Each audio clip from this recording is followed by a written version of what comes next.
Welcome back, fellow seekers of the shadows. You've tuned into Stories of Crime, the place where the veil between the mundane and the monstrous is brutally ripped away. Tonight, we aren't just reading a report. We are opening a file, marked top priority, tucked away in the darkest corner of the archives. We're going to step across that chalk line and peer into the void, where human nature meets its most terrifying extremes. In this hour, the street lights flicker, the shadows deepen, and the truth is often far more chilling than any fiction you could invent. Forget the heroes. Tonight, we focus on the villains. On the motives that curdle the blood, and the consequences that echo forever. So, dim the lights. Lock your doors. Take a deep, steadying breath, because once the story begins, there's no turning back. This is Stories of Crime. And the case we're unfolding tonight is The Woman in White. Look, the touch of a cold hand. Sound of a lonely, cold wind whistling softly, subtly, with an almost mournful quality. Distant, faint rumbling of carriage wheels on a cobblestone road, barely audible at first, creating an eerie sense of isolation. The gas lights of London, usually so vibrant, so reassuring, had long since faded into the distant horizon behind me. It was late, truly late, that kind of late where the world seems to hold its breath, hushed and vast beneath a sky painted in shades of inky black and the stark, unforgiving silver of the moon. I was walking, you see, walking that solitary road from Hampstead to London. The night air, crisp and biting, carried with it the scent of damp earth and something else, something indescribable, a premonition perhaps, clinging to the mist that swirled lazily around my ankles. My thoughts, they were a jumble of the day's work, the mundane realities of my profession as a drawing master, and the quiet ache of solitude that often accompanies such a calling. I remember distinctly the way the moonlight cast long, dancing shadows of the trees across my path, transforming the familiar landscape into a phantasmagoria of spectral shapes and shifting darkness. Every rustle of leaves, every distant hoot of an owl, seemed magnified, pulled into sharp, almost painful focus by the overwhelming quiet. The world felt enormous, and I, a mere speck upon its indifferent surface, trudging onwards, one foot in front of the other, towards the promise of rest and the anonymity of the sleeping city. Sound of the wind picking up slightly, a more noticeable whistle. The distant carriage wheels grow marginally louder, still far, but present. I had just passed the junction of the two roads, a crossroads that seemed to mark a threshold between the world of the living and something else, something less tangible, when it happened. The change in the wind, a sudden, almost imperceptible shift in its direction, was the only herald. And then, there she was. Not a gradual appearance, not a figure emerging from the shadows, but a sudden, stark manifestation, as if conjured from the very fabric of the moonlit night itself. One moment, the road stretched empty before me, desolate and unbroken. The next, a figure, a woman, stood there, impossibly close, directly in my path. My heart, which had been beating with the steady rhythm of a man on a long walk, lurched, a violent, sickening thump against my ribs. I stopped dead, every muscle in my body tensing, a primal alarm screaming through my veins. Who was she? How had she appeared with such unnerving silence, such absolute suddenness?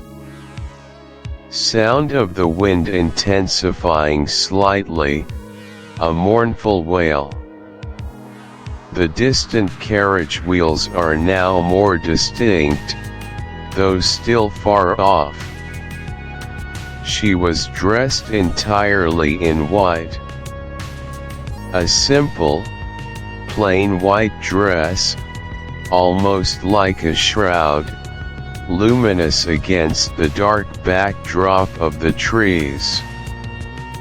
Her face, framed by dark hair, was pale, ethereal, almost translucent in the moonlight, and her eyes held a profound, unsettling sadness, a depth of sorrow that seemed to belong to another world entirely. They were large, dark, and they met mine with an intensity that pierced through the initial shock and straight into the core of my being. There was a desperation in them, a wild, untamed fear that mirrored the sudden tremor in my own hands. My breath caught in my throat, a dry, rasping sound. I wanted to speak, to ask, but the words seemed to have deserted me, lost somewhere in the sudden, jarring disorientation of her presence. She was young, undoubtedly so, yet carried herself with an air of profound weariness, a burden far too heavy for her slender frame. Her hands, I noticed, were clasped together at her waist, tightly, as if she were trying to hold herself together, to prevent herself from simply dissolving into the night air.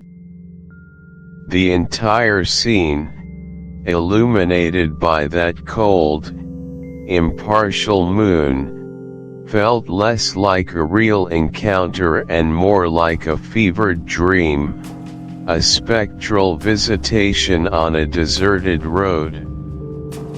Sound of a sharp, almost breathless gasp from the narrator.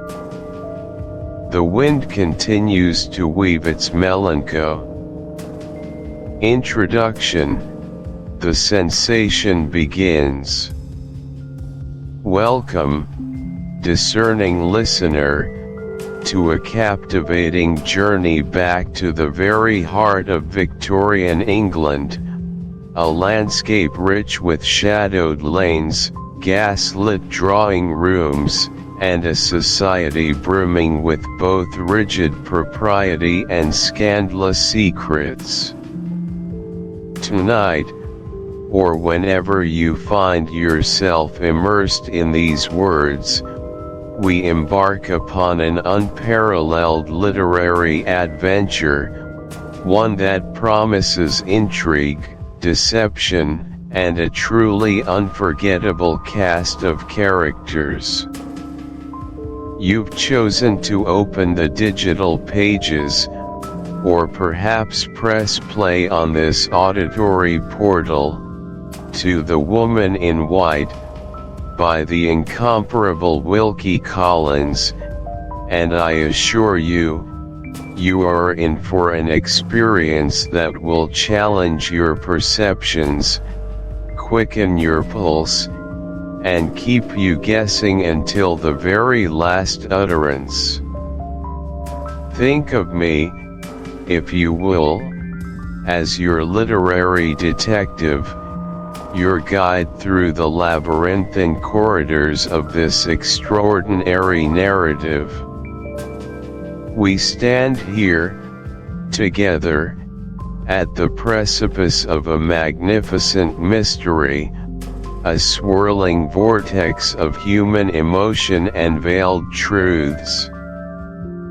My role, much like an investigator meticulously sifting through long-forgotten evidence in a cold case, is to help contextualize the fragments, to illuminate the shadows, and to prepare you for the intricate tapestry of events that is about to unfold. We are not merely reading a story, we are unraveling a complex case, examining testimonies, and seeking justice within the confines of a world governed by strict social codes and often absolute power. This is more than just a tale, it is an investigation, and you, my friend, are an integral part of the jury, a participant in the pursuit of understanding.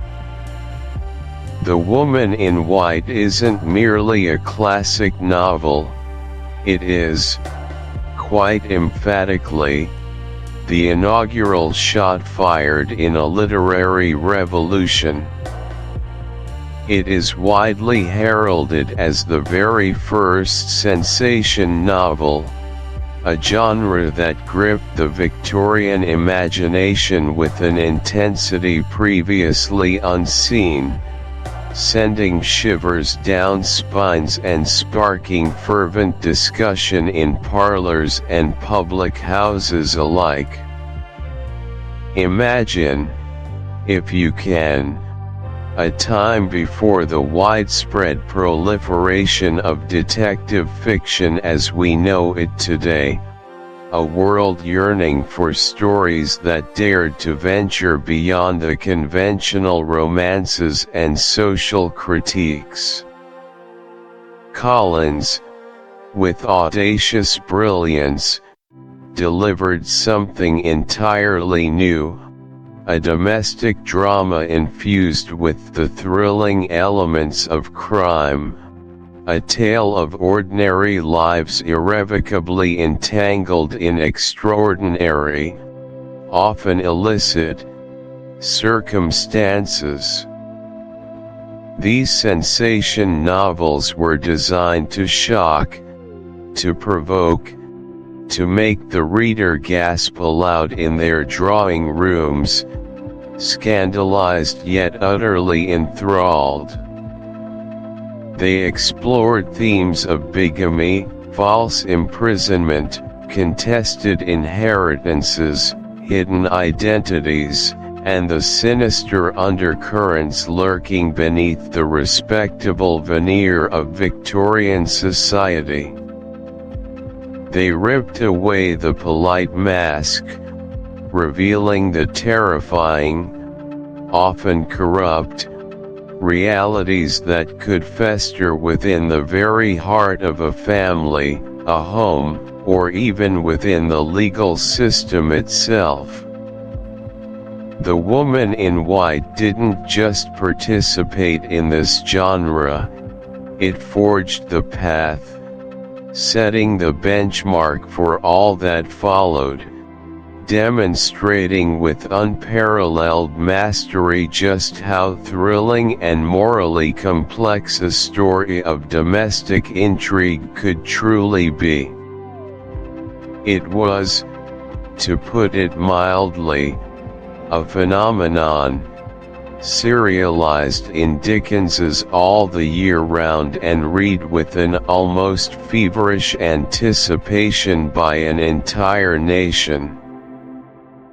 People wore women in white bonnets and cloaks. The story seeped into the very fabric of popular culture, a testament to its compelling power. The genius of Collins, a man whose life was as unconventional and intriguing as his fiction, truly shines in the narrative structure he so ingeniously employs within these pages. Unlike many novels of its time, The Woman in White does not present a single, omniscient narrator. Oh no, Collins was far too clever for such a straightforward approach. Instead, he constructs his narrative much like a legal brief, or indeed, a meticulously assembled detective's case file. The story unfolds through a series of depositions, a collection of first-person accounts, each offered by a different character who witnessed a. Chapter 1: The Art Master and the Heiress. The cold, relentless wind of the English countryside tore at my cloak as the night deepened, shrouding the narrow, winding lanes in a blanket of impenetrable gloom. The only sounds were the rhythmic thud of my horse's hoofs against the muddy track and the occasional rustle of unseen branches overhead, like skeletal fingers grasping at the fleeting light.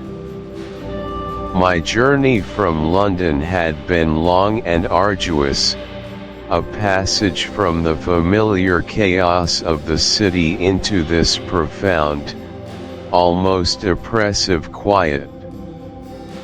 Each mile, each shadow, seemed to deepen the sense of isolation, yet with it came a strange, exhilarating anticipation.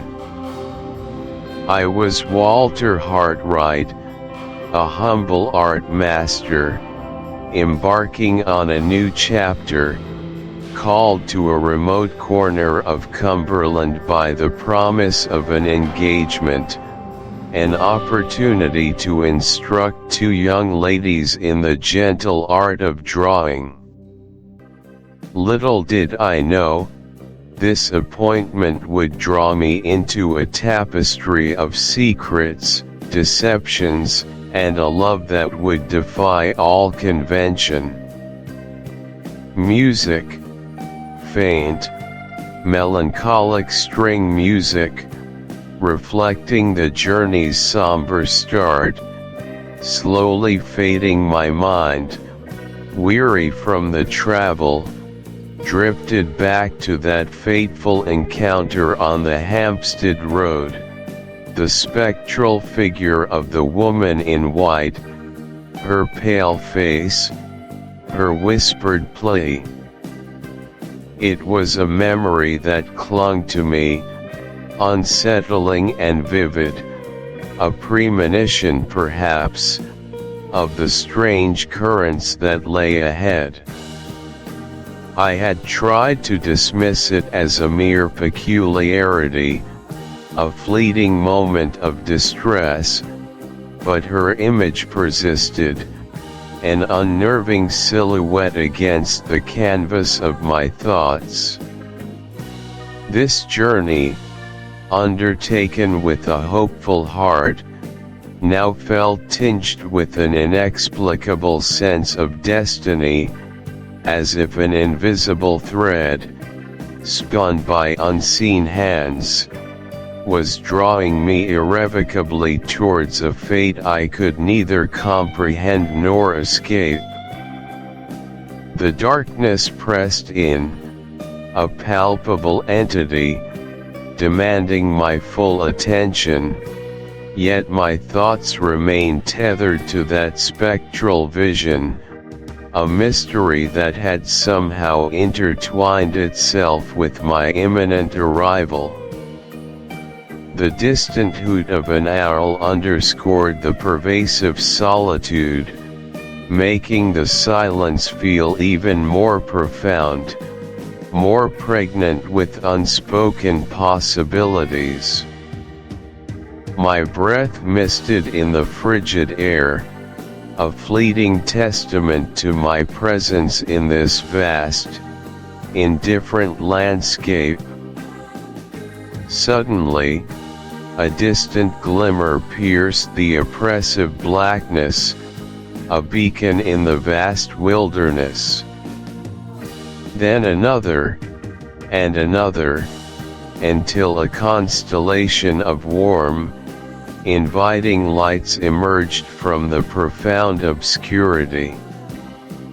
Limerick House. The very name seemed to whisper of comfort and quiet elegance. As my horse trotted closer, the stark contrast between the treacherous, shadowed road and the tranquil haven of the estate was breathtaking. It was a sudden, almost magical transition, as if I had stepped from one world into an entirely different one, from a realm of formless fears into one of established beauty.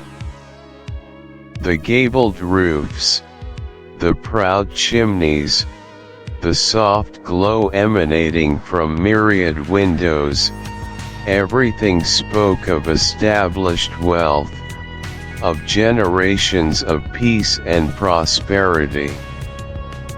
It was a sanctuary, a world apart, tucked away from the harsh realities of the outside world, a place where time itself seemed to slow, where beauty was nurtured and life unfolded with a gentle, unhurried grace.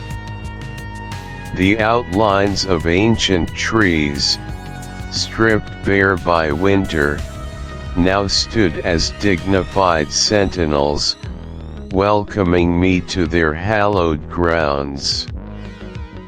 Music, soft, romantic piano music begins, gentle and flowing. As Limerick House becomes visible, the grand gates swung open almost silently, as if anticipating my arrival, and I rode up the long, winding drive, lined with ancient trees that now stood like silent, majestic sentinels. The air here was different, lighter, infused with the scent of damp earth and distant wood smoke, mingling with a faint, sweet aroma that hinted at something cultivated, perhaps a winter blooming flower. A sense of profound peace settled upon me, momentarily dispelling the lingering unease of my journey. This was the threshold of my new life, a promising beginning, an opportunity for quiet study and intellectual pursuit, far removed from the clamor and anxieties of the London streets. Chapter 2: The Warning Letter. The verdant embrace of Limmeridge, once a haven of serene beauty, now seemed to hold a breath, a faint shiver of unease beneath its placid surface. My days as drawing master settled into a rhythm, each stroke of charcoal on paper a fleeting moment of peace, but my mind, oh, my mind was anything but still. Laura, Miss Fairley, bloomed before me like a delicate English rose, her gentle spirit, her trusting eyes, drawing me in with a power I neither sought nor could resist. And with that irresistible pull, came the torment of my station, the stark reality of the gulf between us.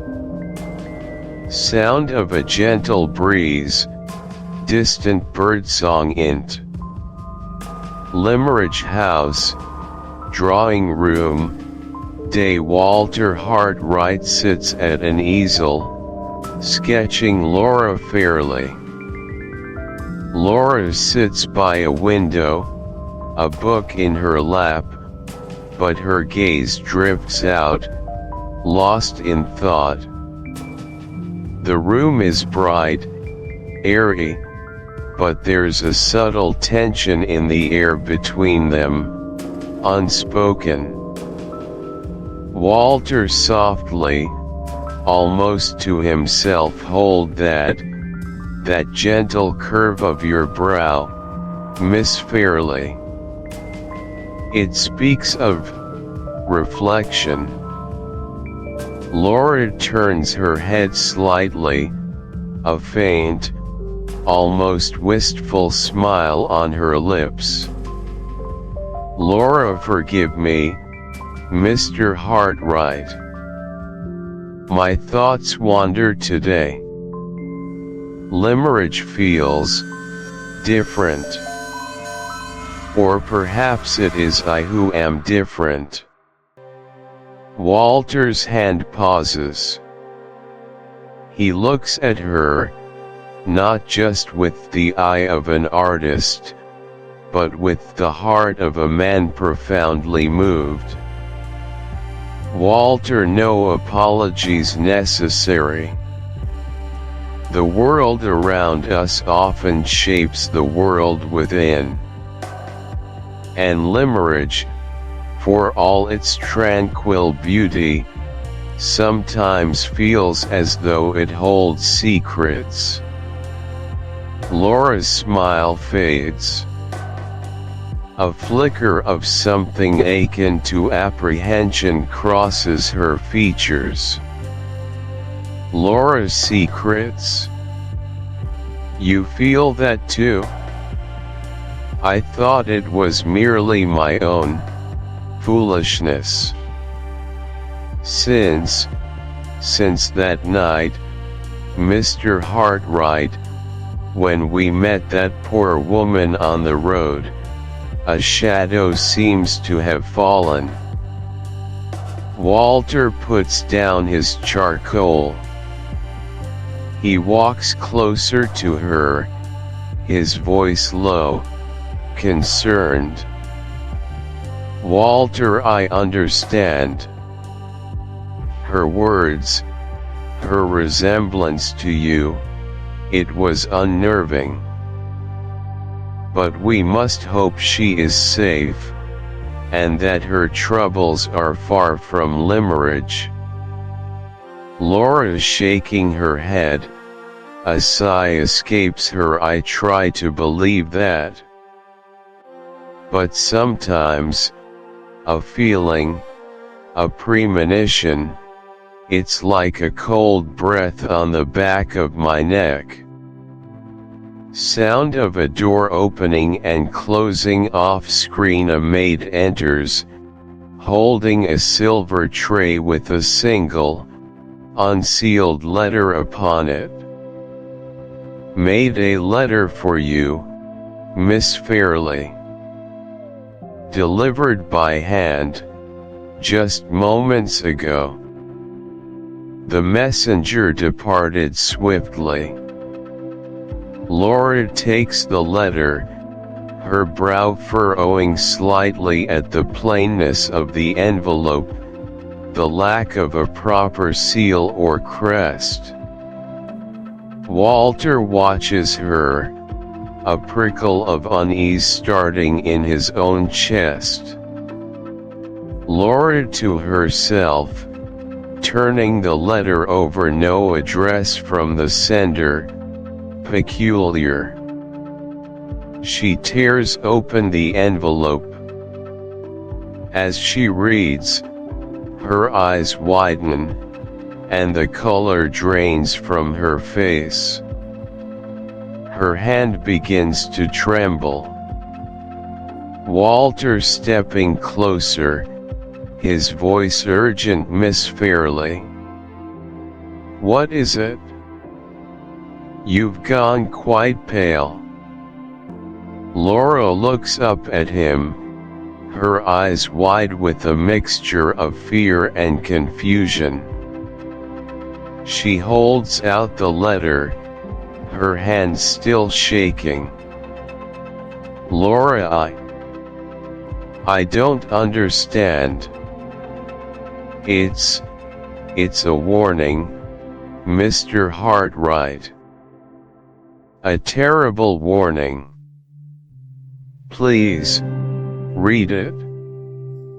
Walter takes the letter. His gaze falls upon the scrawled, anonymous handwriting. As he reads, the voice shifts. Sound, subtle, unsettling hum begins, then a distorted voice, low, gravelly, and slightly muffled, like speaking through a veil. The words are clear, but the delivery is chillingly unnatural. Distorted voice to Miss Laura Fairley, Limmeridge House. Beware of Sir Percival Glid. He is not what he seems. His intentions are dark. His past is stained. You are walking into a snare. Do not trust him. Do not marry him. He seeks only your fortune, and will stop at nothing to secure it. There is a secret, a terrible secret he guards, one that would destroy him if known. Open your eyes. The woman in white knows. Listen to her. Your life, your freedom, your very soul, depend upon it. From a friend. Sound, the unsettling hum fades, the distorted voice returns to Walter's normal voice. Walter finishes reading, his heart pounding in his chest. He looks from the Chapter 3, The Marriage of Convenience. Sound of a quill scratching on paper, a melancholic string melody, swelling with an almost mournful quality, then receding to a soft, persistent underscore Marian VO. My dearest diary. This parchment, this quiet confidant, is the only place where I dare to truly speak my mind, to vent the anguish that constricts my heart. It is done. The decision, wrought from duty and relentless societal pressure, has been cemented. My poor, sweet Laura. She has succumbed, as gracefully and helplessly as a fragile bloom buffeted by a storm, to the expectations placed upon her. I witnessed her quiet surrender, a submission more heartbreaking than any outward rebellion. How I longed to intervene, to shatter the invisible chains that bound her, but what strength does a woman, even one as fiercely protective as I, possess against the formidable, unyielding edifice of society? We are merely players in a grand, often cruel, drama, with little agency to alter our predetermined roles. Sound of wind whistling faintly through unseen cracks, a distant, solitary rook cawing merry and vo. We are now at Blackwater Park, a name that perfectly encapsulates its desolate spirit. My first impressions are etched into my very soul, a chilling testament to the oppressive atmosphere that pervades this estate. The house itself stands as a stark, red brick sentinel, its facade aged and stained by centuries of weather, its very bricks seeming to weep with forgotten sorrows. Heavy, dripping eaves overhang its windows like the perpetual frown of a weary old man, guarding secrets rather than inviting warmth. The grounds are a sprawling, untamed wilderness, overgrown with ancient, gnarled trees that claw at the perpetually overcast sky, their branches skeletal against the gray. A thick, cloying fog often clings to the stagnant water of the moat, a choked, weed-infested ditch that encircles the house like a festering wound, reflecting only the leaden hue of the heavens. It is a place utterly devoid of cheer, a monument to gloom, where every shadow deepens into an abyss, and every silence amplifies a profound sense of foreboding. The air hangs heavy, not merely with the damp chill of the moat, but with an almost tangible weight of past miseries. I find myself listening, not for the sounds of life, but for the eerie absence of them, a silence so complete it screams its emptiness. The very stones seem to whisper of decay, a pervasive melancholy that seeps into one's very bones. It is a house that feels designed to snuff out joy, to suffocate hope, a perfect prison for a spirit as tender as Laura's. Sound of a heavy, ornate door groaning open, then slowly, deliberately closing with a resonant thud merry and vo. And into this bleak landscape steps Sir Percival Glid, our host, Laura's future husband. If I am to unburden my innermost thoughts, and my diary grants me this rare liberty, he is not the crude brute one might expect, but a man far more insidious in his mediocrity. He possesses a certain superficial handsomeness, a dark, conventionally attractive appearance, meticulously groomed. Yet, it is a handsomeness that feels entirely cosmetic, a facade behind which lurks a startling emptiness. His smiles, though frequent, are mere contortions of his lips, never quite reaching his eyes, which are, to my constant unease, perpetually shifty, darting away as if burdened by unspoken deceits. He is outwardly courteous, almost excessively so, exhibiting an unnerving eagerness to please when addressing Laura, and a forced geniality when speaking to me.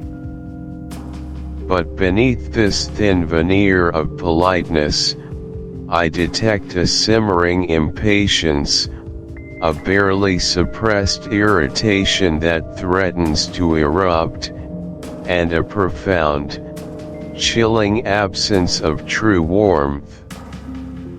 He speaks of Laura with an alarming possessiveness, as if she were a precious acquisition, a valuable piece of property, rather than a living, breathing woman with a vibrant heart and soul. He does not see her, not truly. He sees only what she represents, her considerable fortune, her impeccable lineage, her crucial connection to a social standing he so. Chapter 4, The Eccentric Count. Blackwater Park. The very name seemed to sigh with a weary melancholia, the ancestral home of Sir Percival Glyde, a place steeped in damp earth and shadowed secrets. Here, amidst these sprawling grounds and oppressive stone walls, my sweet sister Laura, my beautiful, innocent Laura, was meant to find the quiet solace of marital bliss. Instead, she found herself entangled in a web of deceit, a gilded cage forged by hands I now knew to be cruel. And I, her watchful guardian, her unyielding protector, found myself staring into the calculating eyes of the architect of her quiet despair, Count Fosco. Sound of a soft, almost imperceptible scuttling, like tiny claws on wood, brief, then a quick, almost nervous squeak. He arrived like a storm front, yet disguised as a summer breeze. A mountain of a man, overflowing with a theatrical geniality, his immense bulk draped in the finest, often brightly colored, clothes that seemed to defy his sinister undertones. A grand, almost overwhelming presence, indeed. But it was not his size, nor his boisterous charm, nor his meticulously manicured hands, which were surprisingly delicate for such a man, that first sent a shiver down my spine. It was the eyes. So keen, so disconcertingly observant, missing absolutely nothing. They seemed to strip away pretenses, to see directly into the heart of one's vulnerabilities. And then, there were his pets. Ah, his pets. They were an extension of his peculiar soul. Sound of canaries chirping, now slightly louder, more insistent, a complex medley of cheerful sounds that felt unsettling. Count Fosco. Ah, Miss Halcombe. At last. A pleasure, a true, unadulterated pleasure to finally make the acquaintance of the formidable sister of our dear Lady Glyd. Your reputation, I assure you, precedes you like a triumphant fanfare. A lady of such formidable intellect, I hear. A rarity, indeed, in these parts of provincial England, where wit often takes a back seat to, well, to more pedestrian concerns. His words, smooth as the finest satin, carried an undertone that pricked my skin like 1,000 tiny needles. He spoke of my intellect as if dissecting an interesting, perhaps even dangerous, specimen in his personal laboratory, not complimenting a welcome guest. It was a challenge, I realized, hidden beneath a veneer of flattery. I met his gaze, unflinching, my own intellect already bracing for the inevitable engagement. Marian Count Fosco, the pleasure is, certainly mutual. I confess, I have heard much of you, too. Your renowned scientific pursuits, your remarkable, almost legendary, collection of pets. Count Fosco, a soft, indulgent chuckle, deep in his chest, almost theatrical in its warmth. My little friends. Ah, they are the very solace of my often weary soul, Miss Halcombe. My canaries, such exquisite, tiny creatures of song, their melodies a balm against the incessant clamor of the human world. Sound of canaries suddenly bursting into louder, more complex, almost overwhelming song, a cacophony of cheer that felt strangely oppressive, and my mice, tiny, intelligent, often misunderstood beings, much like myself, perhaps. Do you not agree that the most fascinating creatures are those often overlooked? He smiled, a wide, disarming smile that spread across his fleshy face, yet somehow failed to warm the calculating depths of those shrewd, dark eyes. He offered me a bonbon from a gleaming silver box he always carried, an ornate trinket that seemed both exquisite and unsettling. He pressed the sweet into my hand with an unnerving gentleness, his large fingers brushing mine. The scent of vanilla and almonds, overpoweringly, sickly sweet, clung to him like a second skin.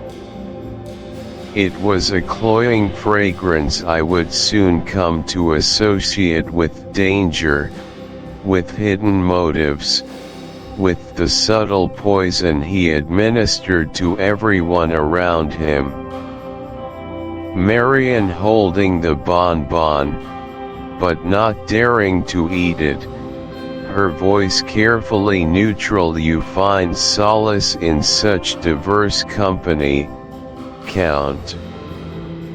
It truly speaks to a unique sensibility, a particular breadth of interests. Count Fosco pursing his thick lips, his gaze unwaff. Chapter 5, The Signature. The following is a detailed script for Chapter 5, The Signature of the Woman in White. Scene start int. Limerick House, drawing room, day sound of a clock ticking, distant birdsong. The drawing room is opulent but heavy with a sense of foreboding. Laura Fairley, dressed in a simple day gown, sits by the window, her hands clasped tightly in her lap. Her gaze is distant, filled with an inexplicable sadness. Marian Halcombe stands nearby, observing Laura with a keen, protective eye. Marian wears a practical, dark dress, her demeanor alert, almost coiled. Marian softly, but with an underlying edge of steel. He has requested your presence, Laura. In the library. And his lawyer, Mr. Glid, is with him. Laura flinches, a visible shudder passing through her delicate frame. She looks up at Marian, her eyes wide with a fragile anxiety. Laura voice barely a whisper. Must I go, Marian? I feel a chill when he looks at me. As if his gaze strips away my comfort. Sir Percival has been different since our return. His kindness seems a cloak for something else. Marian stepping closer, placing a reassuring hand on Laura's shoulder. You must, my dear. To refuse would only provoke him further. But you do not go alone. I shall be at your side, every moment. Remember what I told you. Stand firm in your own sense of right.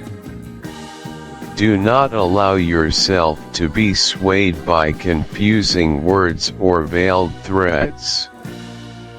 Your inheritance, your future, is your own.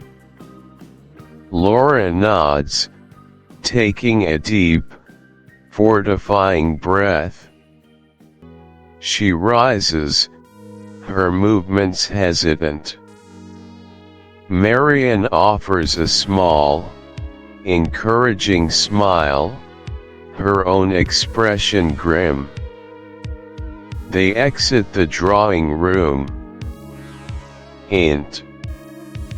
Limerick House, library, day. The library is dim, the heavy curtains drawn, despite the bright day outside. Sir Percival Glyde stands by the grand fireplace, his back to the door, a posture of assumed authority. He is impeccably dressed, but there is a stiffness to his bearing, a rigid control that seems to strain at the edges. Seated at a large, imposing desk is Mr. Glyde, a thin, sharp-featured man with eyes like polished stones behind spectacles. Documents are spread before him. A quill pen rests beside an inkwell. Laura and Marian enter. Laura hesitates just inside the doorway. Marian strides forward, positioning herself slightly in front of Laura, a subtle shield. Sir Percival turning, a forced smile playing on his lips, though his eyes remain cold.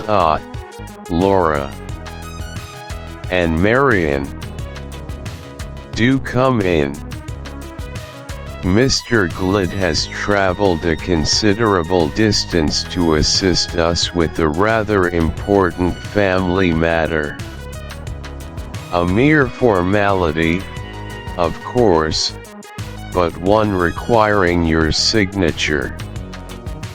Laura offers a weak smile, her gaze flickering nervously to Mr. Glyde, then back to Sir Percival. Laura: a formality, Sir Percival? I am afraid I do not understand. Mr. Glyde: his voice is dry, precise, devoid of warmth. Lady Glyde, please, take a seat.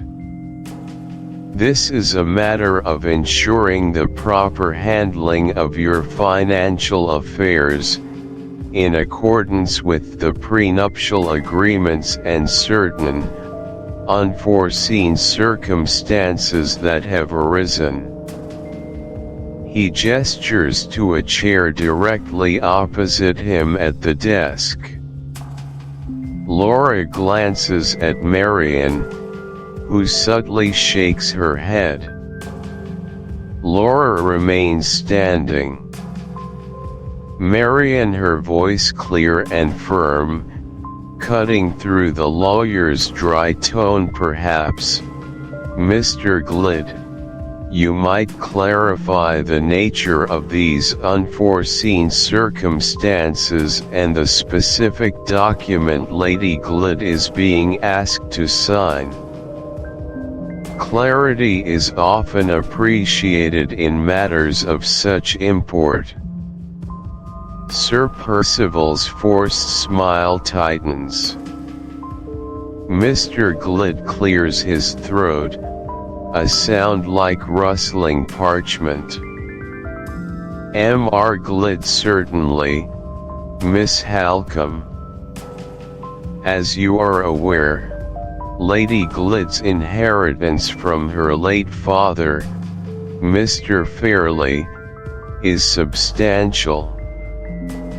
However, there are complications.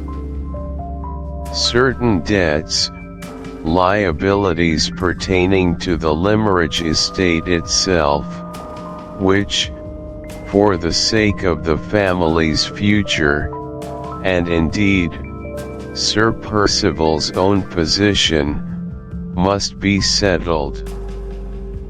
This document, he taps a thick sheaf of papers with a long, bony finger, is an assignment of your future income, or a significant portion thereof, to Sir Percival, to manage these outstanding obligations. It is a necessary step, Chapter 6 The Rooftop Vigil. Chapter 6 The Rooftop Vigil. The night descended upon Blackwater Park not with the gentle hush of twilight, but with the raw, untamed fury of a tempest.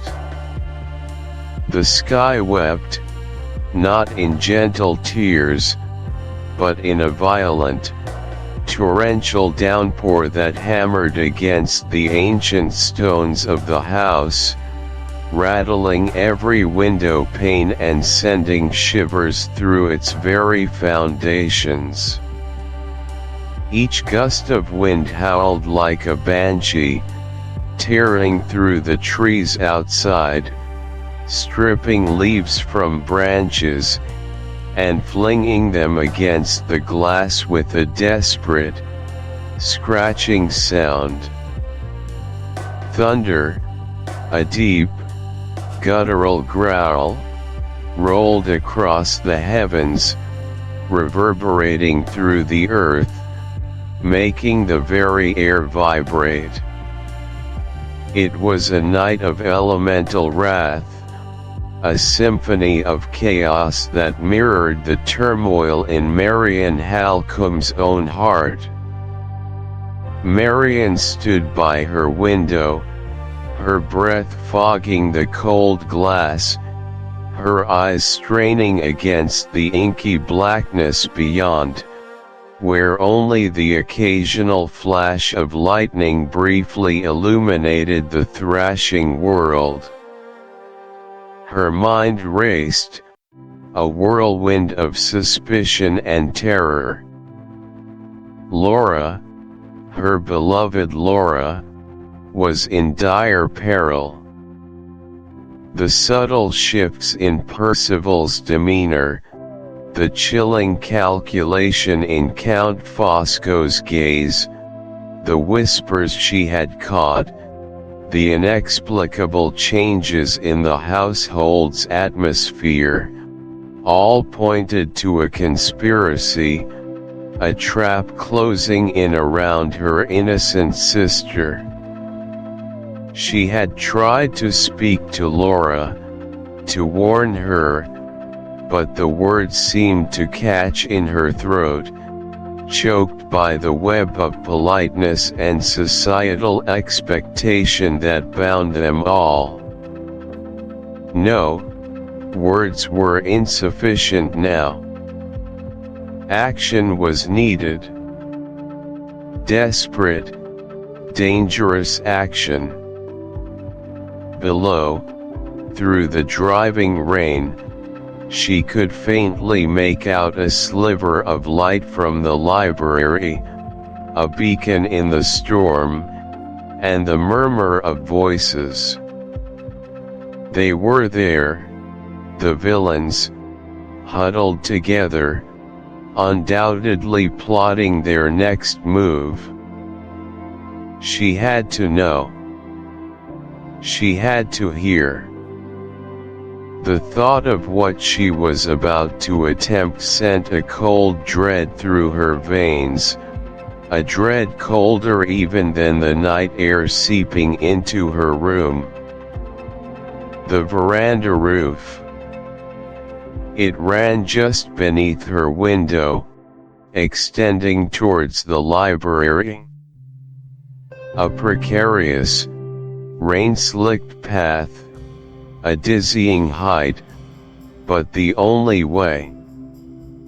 Taking a deep, shuddering breath, Marian extinguished her lamp, plunging her room into a darkness that felt absolute, save for the fleeting, ghostly illumination of the lightning.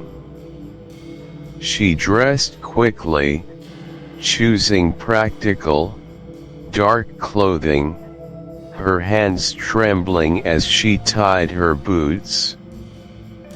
The wind shrieked anew, a mournful cry that seemed to warn her back, to condemn her folly. But Laura's face, pale and bewildered, flashed before her eyes, and her resolve hardened. This was not folly, this was love, desperate and unwavering.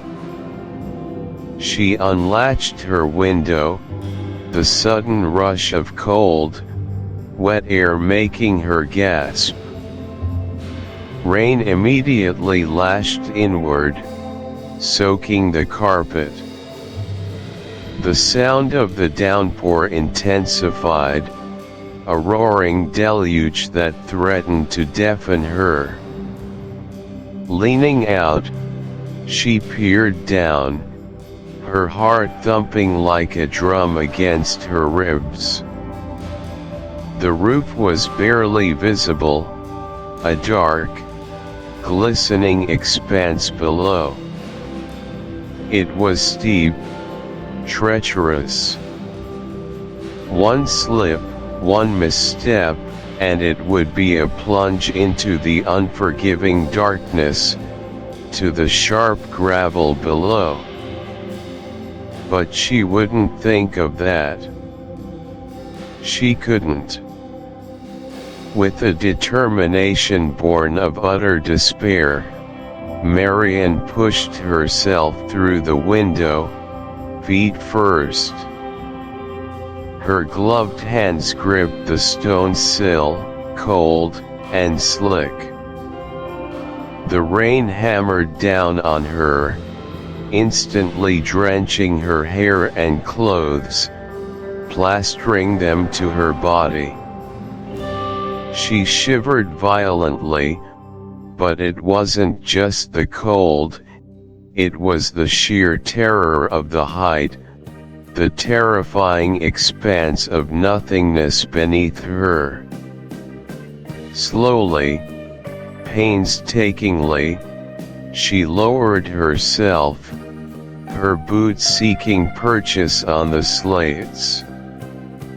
They were incredibly slippery, each movement a gamble. Her fingers ached, her muscles screamed in protest.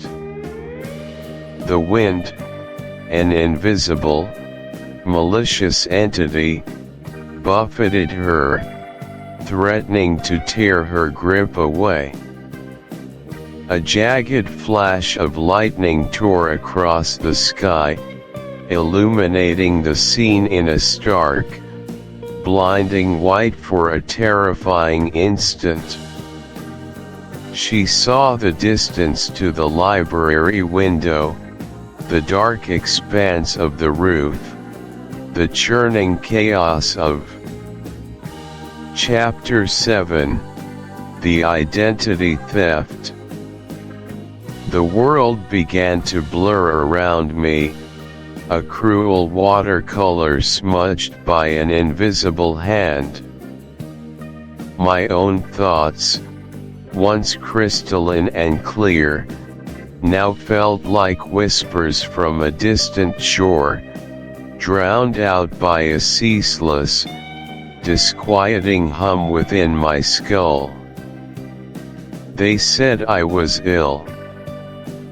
They said I was imagining things. Sir Percival's gaze, once a source of weary affection, had turned into a hard, unyielding wall. Count Fosco, with his unervingly smooth pronouncements and his peculiar, sweet scent, became the arbiter of my every sensation, my every ache. He spoke of nerves, of a delicate constitution, of the perils of a too active imagination. And with each word, another shard of my confidence chipped away, falling into the growing chasm of my bewilderment. My dear Marian, my only anchor, was gone. They had sent her away, had they not? Or had she simply vanished into the fog that now enveloped my waking hours? I couldn't remember the details, only the aching void where her strength and wisdom should have been. Without her, I was adrift, a fragile skiff caught in a brewing storm. Each morning brought a fresh wave of confusion. I would wake feeling a profound sense of wrongness, a chilling certainty that something vital had been tampered with, yet I could not grasp its form. My maid, Hester, seemed to eye me with a mixture of pity and fear. She would hover, her questions timid, her answers evasive. "Are you quite well, my lady?" she'd murmur, her eyes darting to the closed door, as if expecting some unseen monitor. The Count, ever present, ever attentive, insisted on my taking a restorative tonic. It had a cloying sweetness, a taste that lingered, coating my tongue and dulling the edges of my perception. After I drank it, the world would soften, colors would bleed into each other, and my limbs would feel heavy, disconnected. My thoughts, already fragmented, would dissipate into a hazy dreamscape. I knew, even in my clouded state, that this was not healing. This was a slow, deliberate suffocation of my spirit. I would try to refuse, to push the glass away, but his grip was surprisingly strong, his voice a silken thread of persuasion I was too weak to unravel. "For your health, dear Lady Glid," he would purr, his eyes gleaming with an unsettling amusement. To calm the overwrought mind. There were nights, or perhaps days time itself had become a fluid, meaningless concept when I felt as though I was not alone. Shadows would dance at the periphery of my vision, hushed voices would murmur just beyond the reach of my understanding. I saw her, once or twice, a fleeting glimpse of white, a familiar, yet terrifyingly unfamiliar face. Anne Catherick. But how could she be here? I knew she had been taken away, that she was unwell.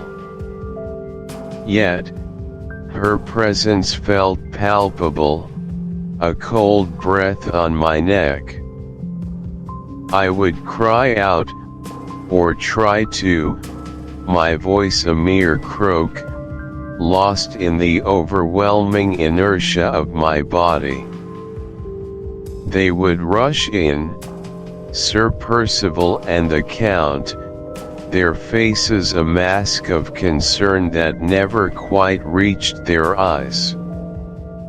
"Another nightmare, my dear." Percival would sigh, his hand a heavy, possessive weight on my forehead.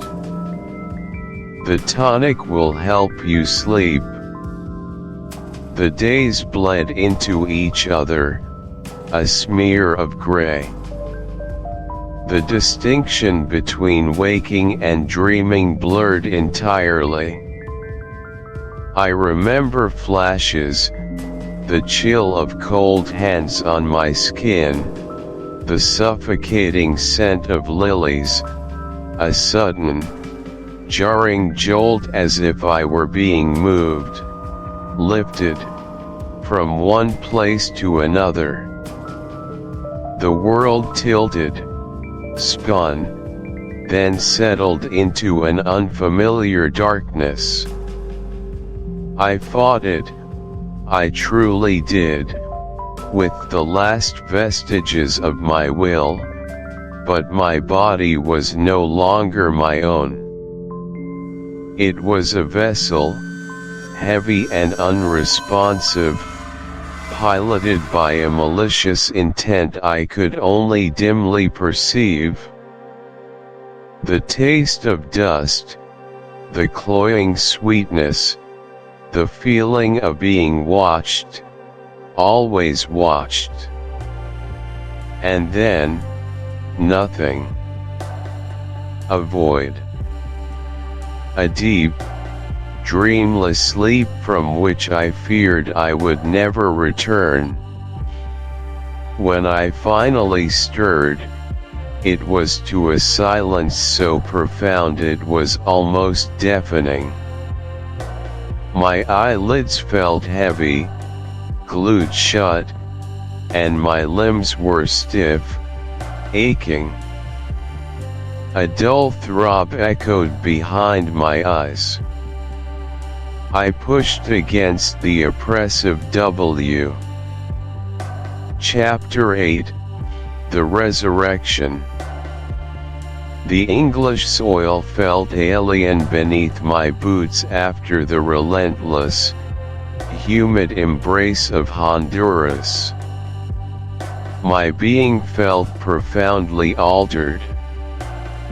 My skin, once sensitive to the slightest touch of sun, was now a deep, almost leathery brown, a testament to the unforgiving equatorial blaze. My frame, though stronger and more resilient from the arduous work, was leaner, almost gaunt, etched by fevers that had wrestled with my will to live and the sheer, physical demands of survival. I had returned, not a moment too soon, I believed with every fiber of my being, my heart a relentless drum beat in my chest, a frantic, insistent rhythm composed of hope, anxiety, and a deep, profound, almost aching longing. I carried with me a modest but hard-won fortune, accumulated through trials I barely survived, but far more precious than any monetary gain.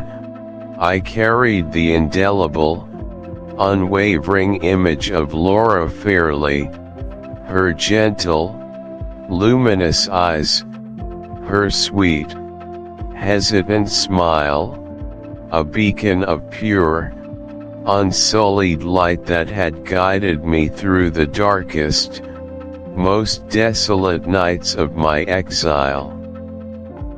I had worked, I had endured, I had fought against despair and disease, all for her, for the tantalizing possibility of a future where I could at last stand before her, worthy of her affection, capable of offering her the security and happiness she so richly deserved. My journey from the bustling, cacophonous port of Southampton was a disorienting blur of exhaustion and feverish anticipation. Each passing mile on the rattling train, each turn of the carriage wheel on the dusty country roads, brought me closer to Limmeridge, closer to the news I craved with every aching nerve ending, closer to Marian's wise counsel, and, with a soaring, almost unbearable hope, closer to Laura herself. The air, crisp and bracing after the oppressive tropical heat, grew colder with every northward mile, the landscape softening from the harsh urban sprawl to the gentle, rolling hills of Cumberland. It was familiar, profoundly English, yet imbued with a subtle, chilling sense of foreboding that I couldn't quite shake, a discordant note in the symphony of my eager return. Perhaps it was merely the lingering malaise from the tropics, a residue of my recent illness, or perhaps it was simply the overwhelming anxiety of a lover on the precipice of reunion.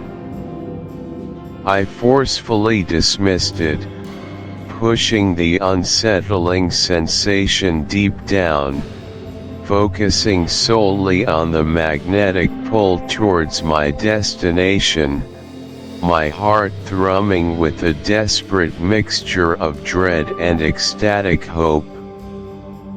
I arrived at Limmeridge under the deepening cloak of twilight, not daring to approach the hallowed grounds of the house directly, not yet. Instead, I made my way to the village inn, a quaint, welcoming beacon in the gathering gloom, my senses acutely alight for any whisper, any stray scrap of conversation, any sign that would confirm my hopes or crush my burgeoning fears. And there, the whispers came. Not of joy, not of impending celebrations, but of sorrow. Deep, profound, shattering sorrow. I heard fragments, detached words that struck me like physical blows. Lady Glid, a name that sounded both alien and intimately familiar. Unfortunate illness, uttered with a sigh of commiseration. Sudden, a sharp, brutal punctuation. Mourned, spoken with hushed reverence. My blood, which moments before had surged with eager anticipation, now ran cold, congealing in my veins. Lady Glid. Laura. No. It couldn't be. My mind rejected it, fiercely, violently, with every ounce of its shattered wool. My Laura, gone. Impossible. The universe, in its cruel, indifferent dance, could not have inflicted such a monstrous injustice. I pressed for details, my voice hoarse, a rasping whisper that was barely recognizable even to myself, a stranger's voice issuing from my own throat. A sympathetic innkeeper, his face etched with genuine pity at my obvious, visceral distress, elaborated, his words a slow, torturous death knell. Lady Glid, he explained, had died, suddenly and tragically, only a few months prior. She was, he added, buried in the hallowed family vault at Limmeridge Church. Chapter 9, The Secret of the Vestry. Chapter 9, The Secret of the Vestry. Sound of a carriage rumbling, horses' hooves on a dirt road. Distant wind. Narrator Walter. The world had turned on its axis. My Laura, my beloved, was trapped in a nightmare, and Marion, my brave, true friend, languished, a shadow of her former self. All of it, all the suffering, the cruelty, the injustice, pointed to one man, Sir Percival Glyde. His power, his very existence, felt like a suffocating blanket over our lives. But I had found a thread, a whisper of a secret, something he guarded with a paranoia that spoke volumes.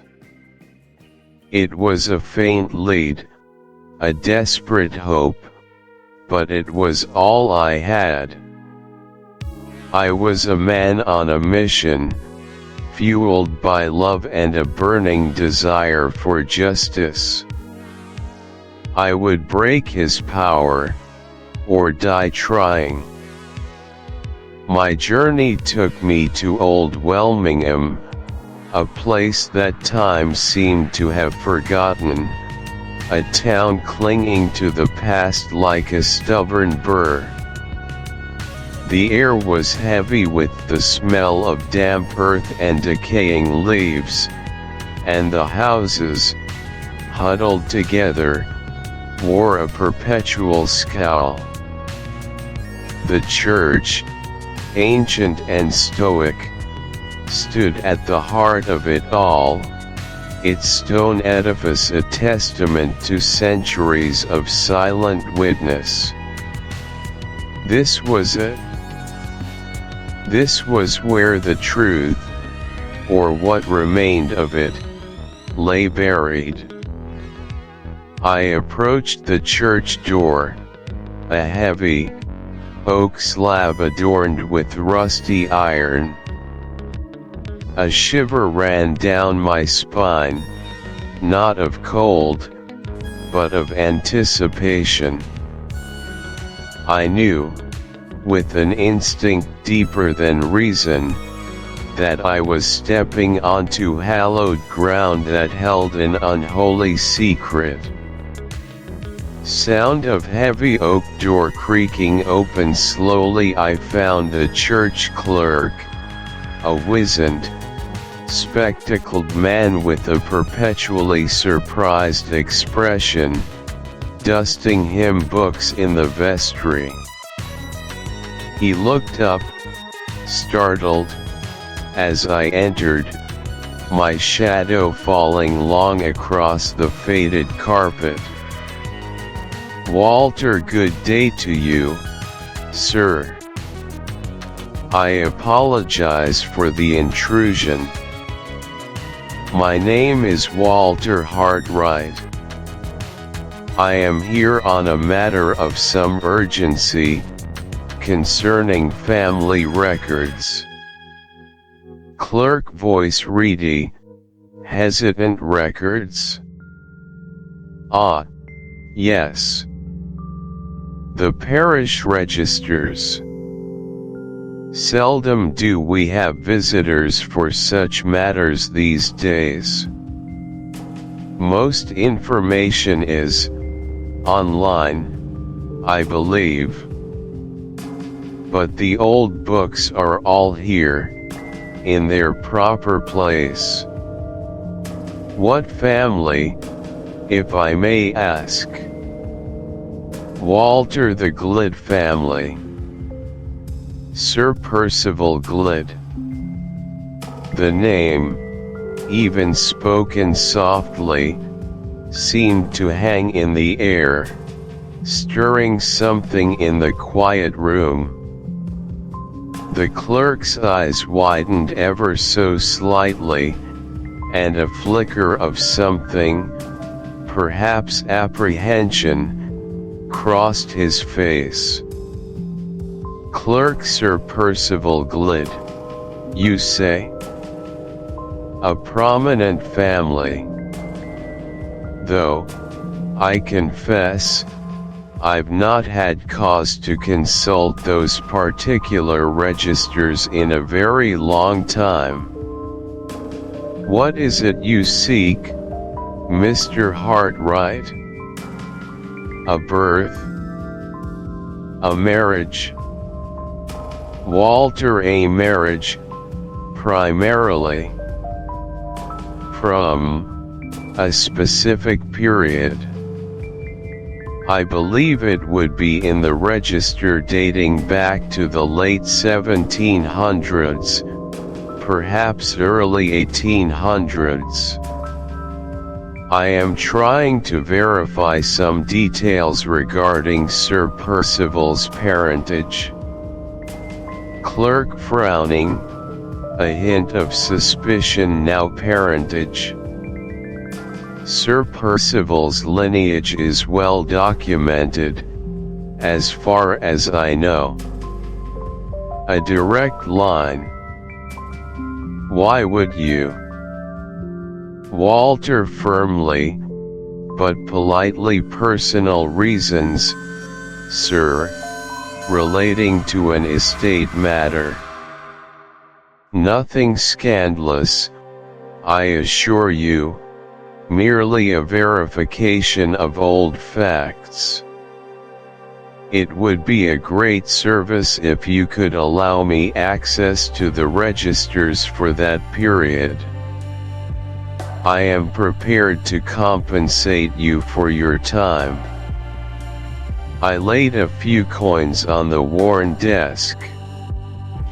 The glint of silver caught the clerk's eye, and his apprehension seemed to waver, replaced by a more practical consideration.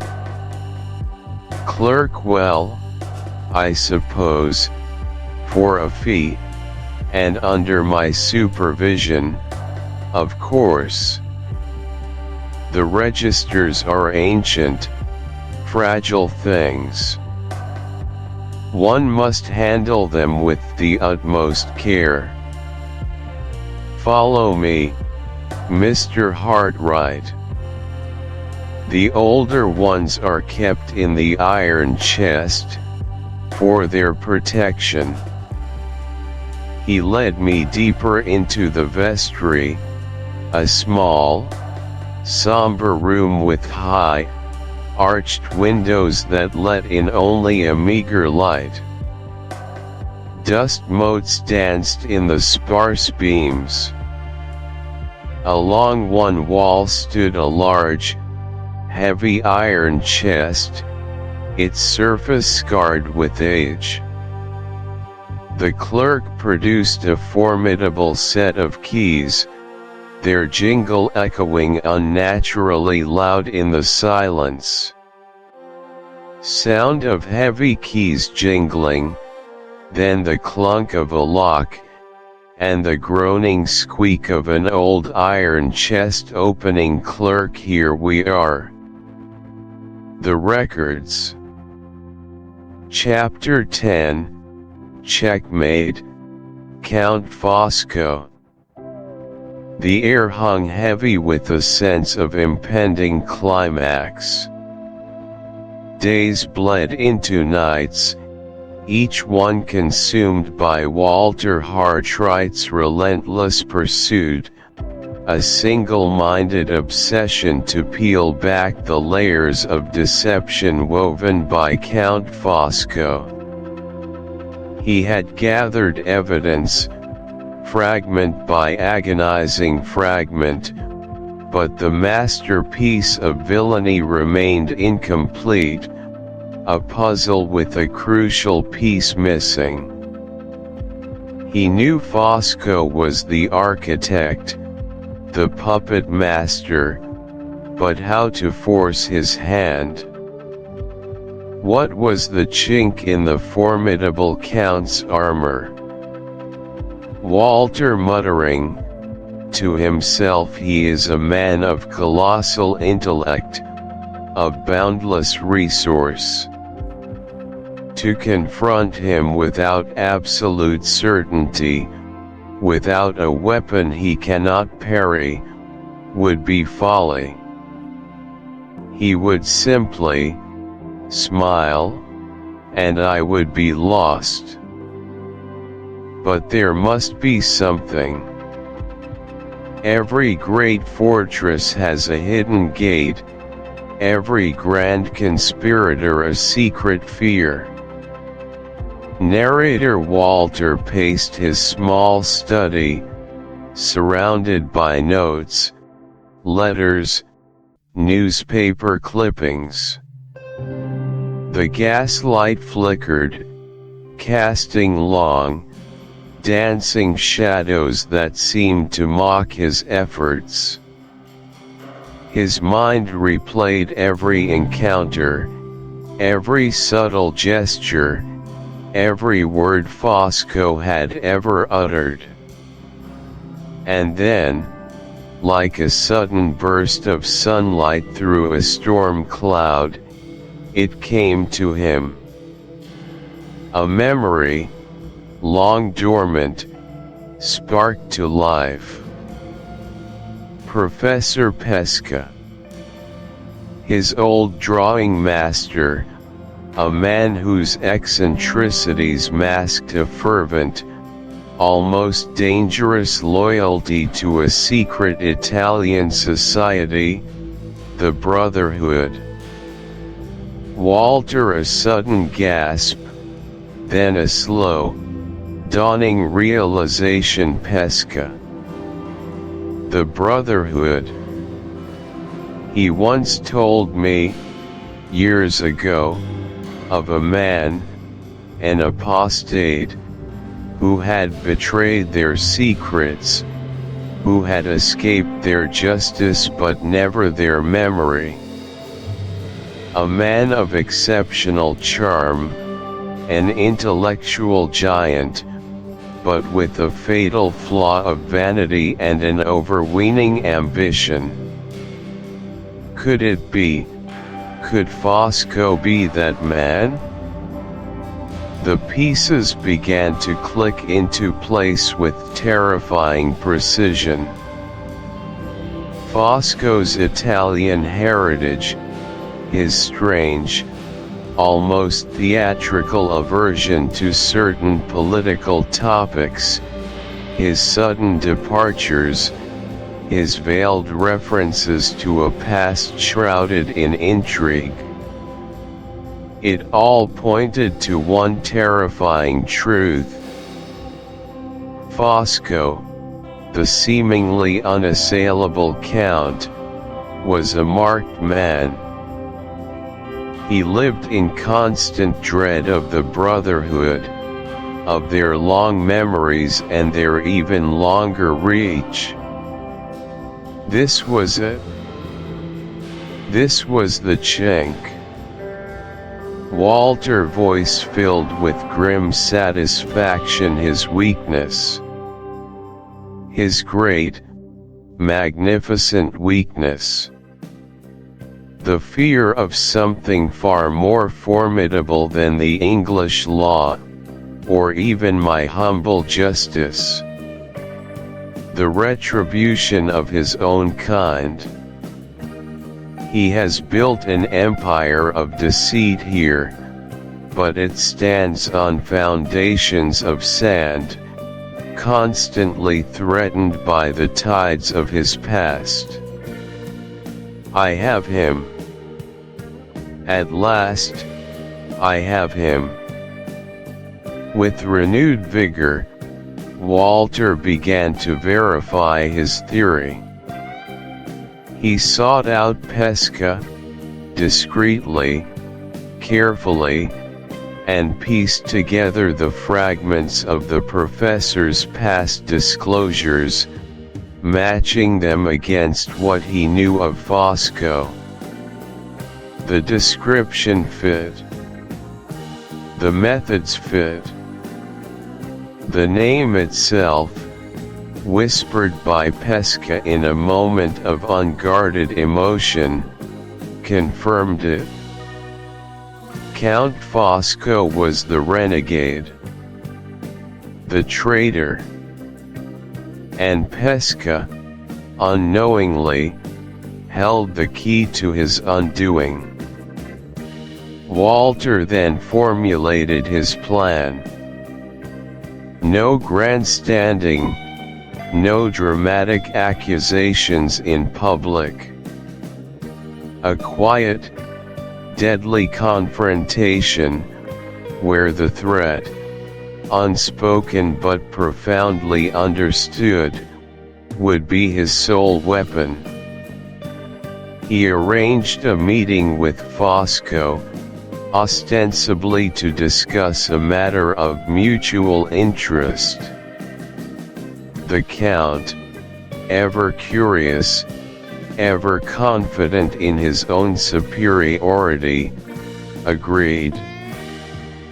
The meeting took place in Fosco's opulent drawing room, a sanctuary of velvet and gilt, a stage for his theatrical life.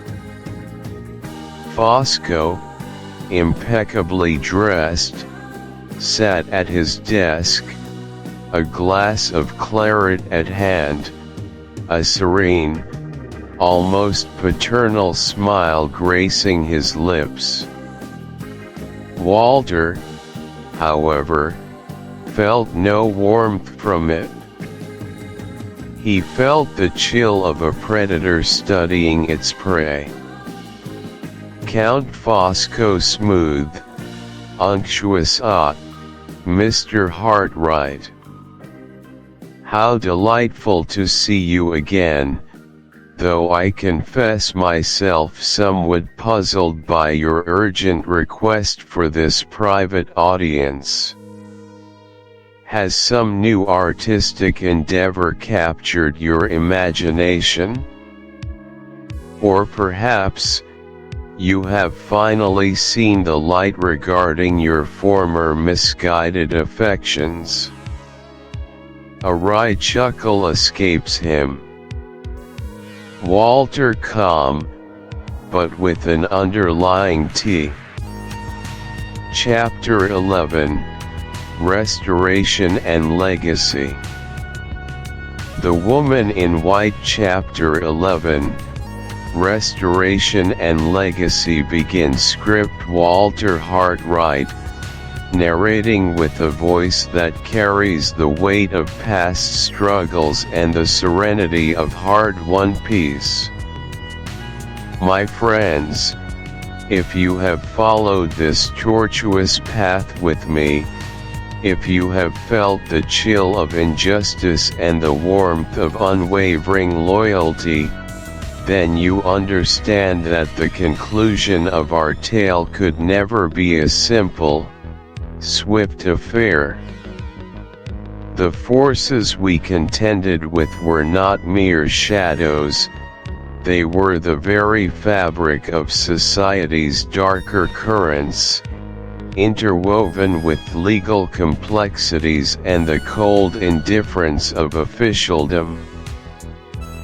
Proving Laura's identity, restoring her rightful name, was not a sudden burst of light, but a protracted, grinding battle waged in the dusty, echoing chambers of the law.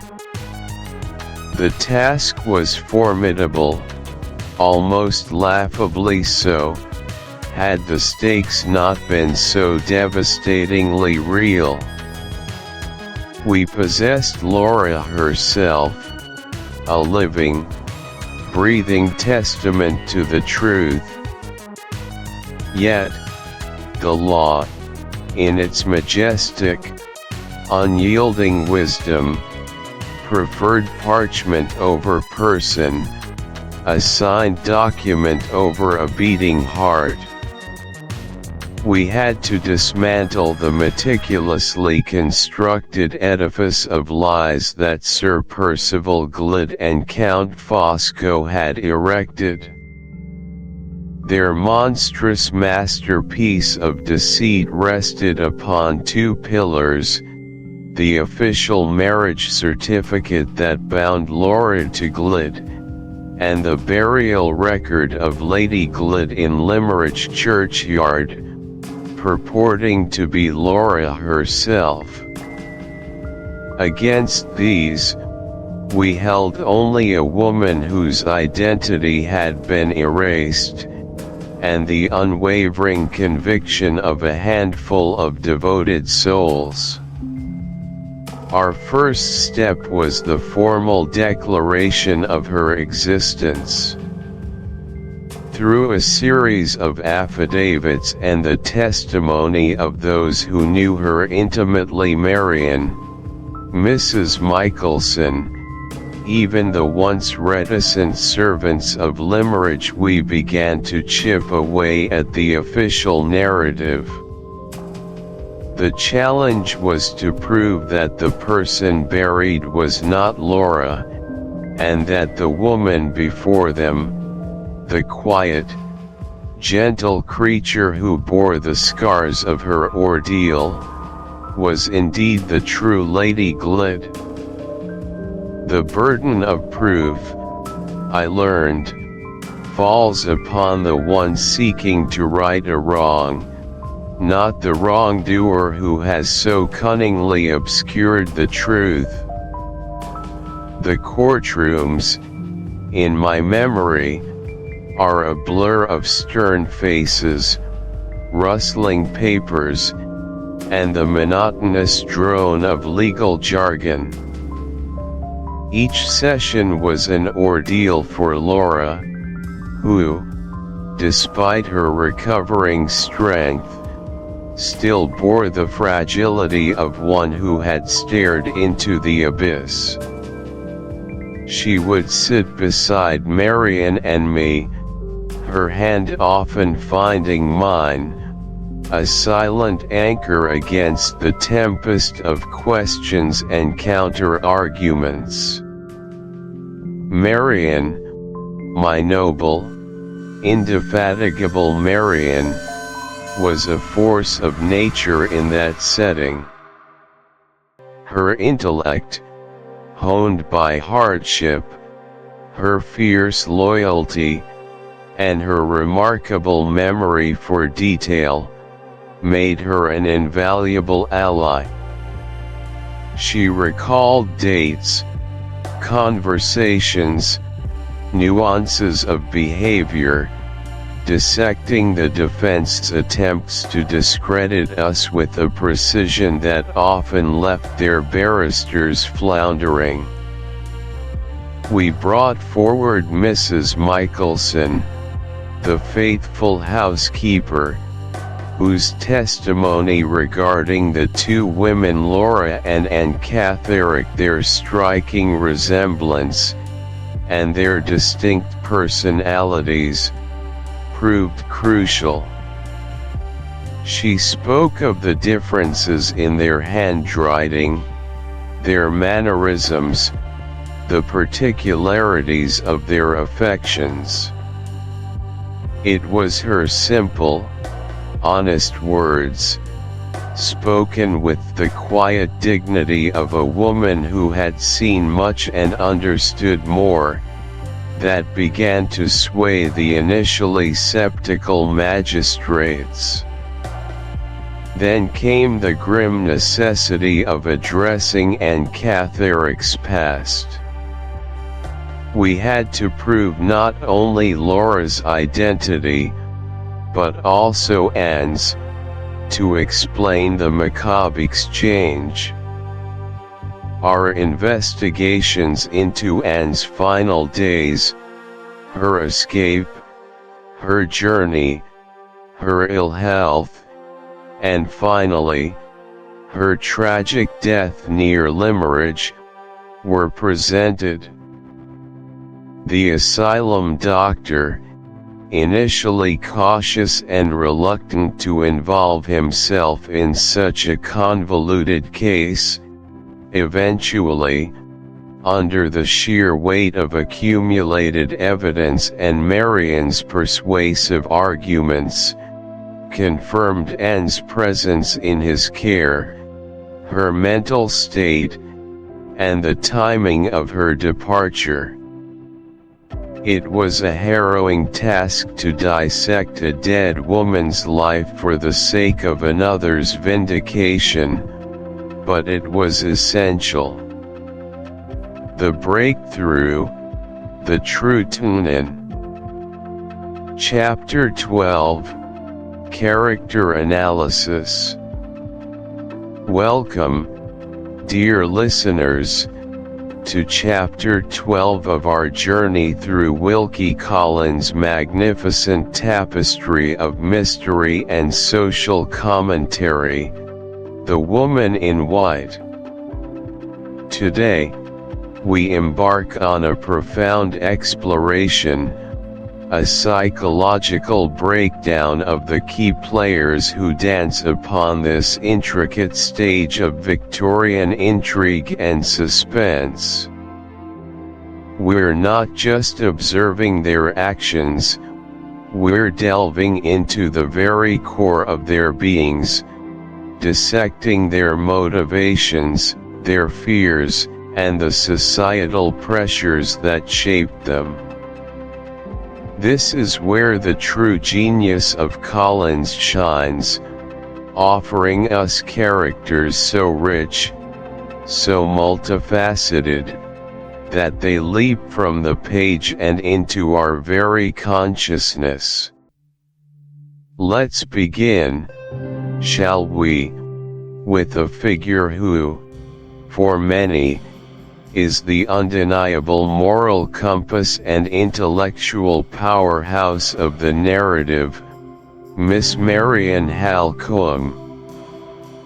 From her very first appearance, Marian strikes us as a force of nature, an anomaly in the tightly corseted world of Victorian womanhood. She is intelligent, fiercely perceptive, and possesses a wit that is as sharp as it is engaging. Collins himself, through Walter Hartright's eyes, describes her with an almost masculine strength in her features, her dark complexion, her confident demeanor, qualities that immediately set her apart from the ethereal, delicate ideal of the era. Marian is a defying force against Victorian gender norms. She refuses to be confined by the demure, submissive role expected of women.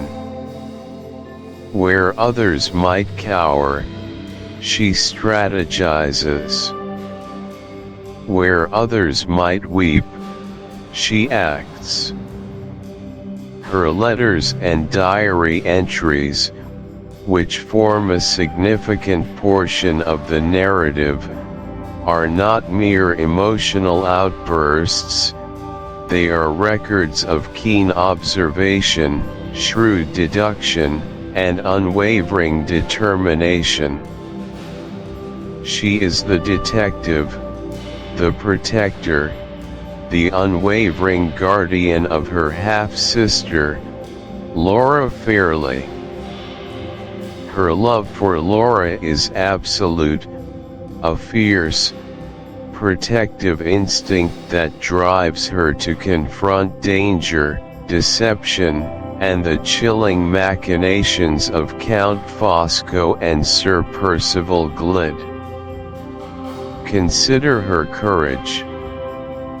She spies on villains, risks her reputation, her health, and even her life to uncover the truth.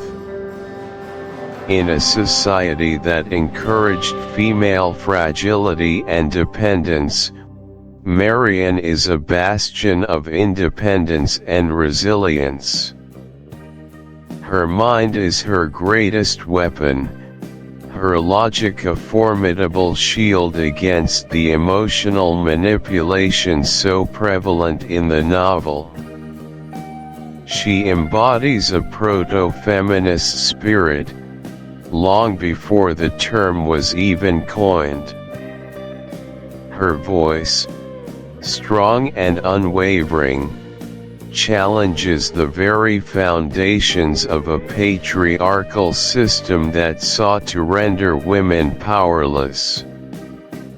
She is often seen in traditionally male roles within the narrative, investigating, planning, executing. She is the one who keeps notes, the one who pieces together the fragmented evidence, the one who truly understands the gravity of their predicament.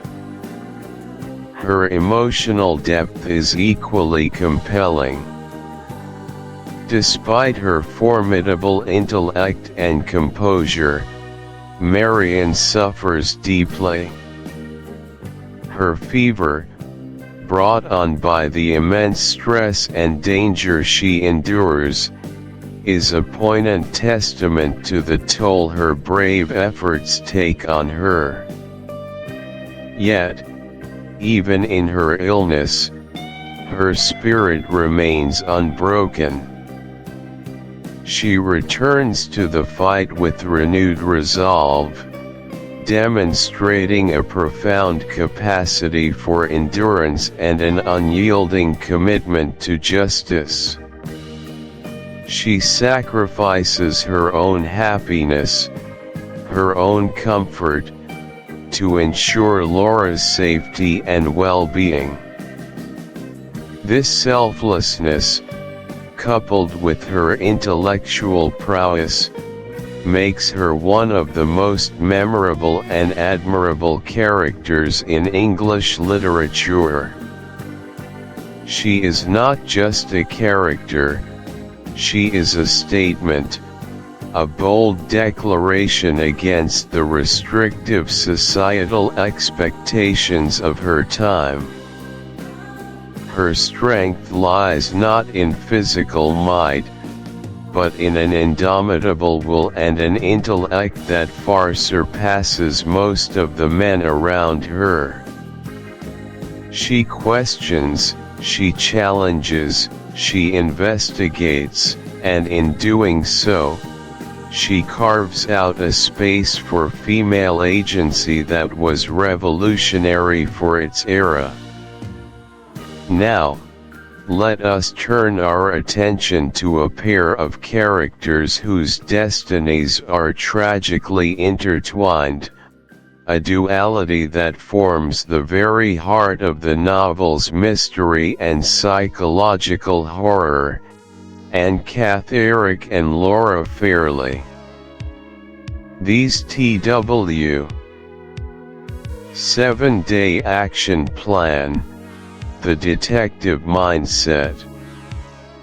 Welcome, dear readers, to Chapter 7, the 7-Day Action Plan, the detective mindset.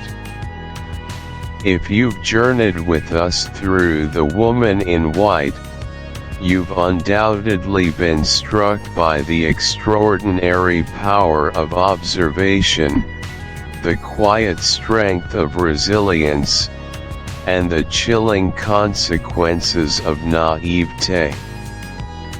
Collin's masterpiece isn't just a captivating tale, it's a profound masterclass in understanding human nature, detecting deception, and navigating life with sharpened awareness. In this chapter, we're not merely discussing fictional characters, we're transforming ourselves.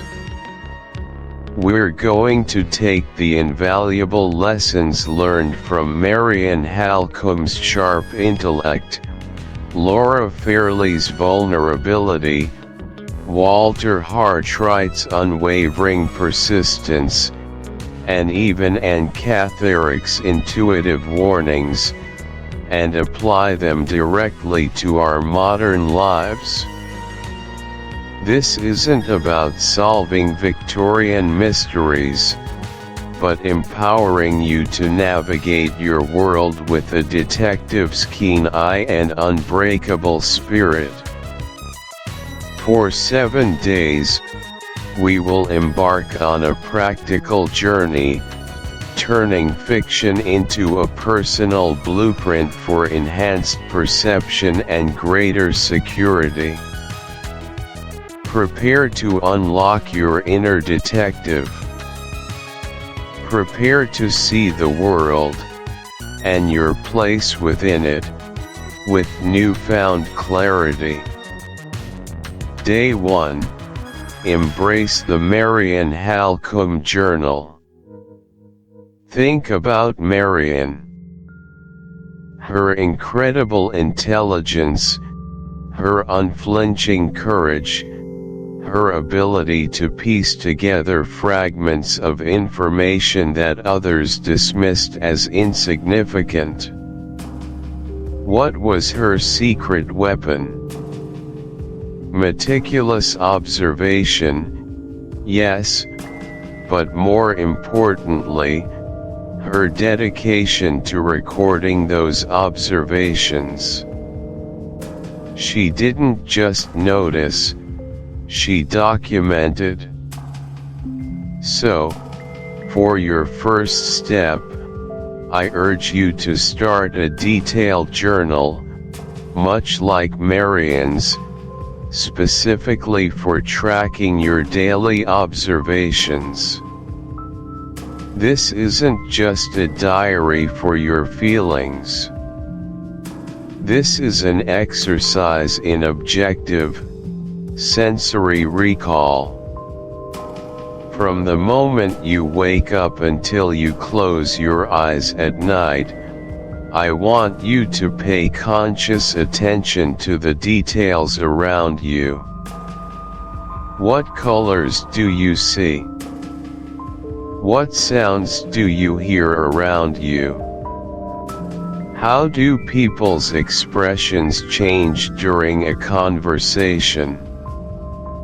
Notice the nuances in their tone of voice, the subtle shifts in their body language, the particular phrasing they use when they're passionate or evasive.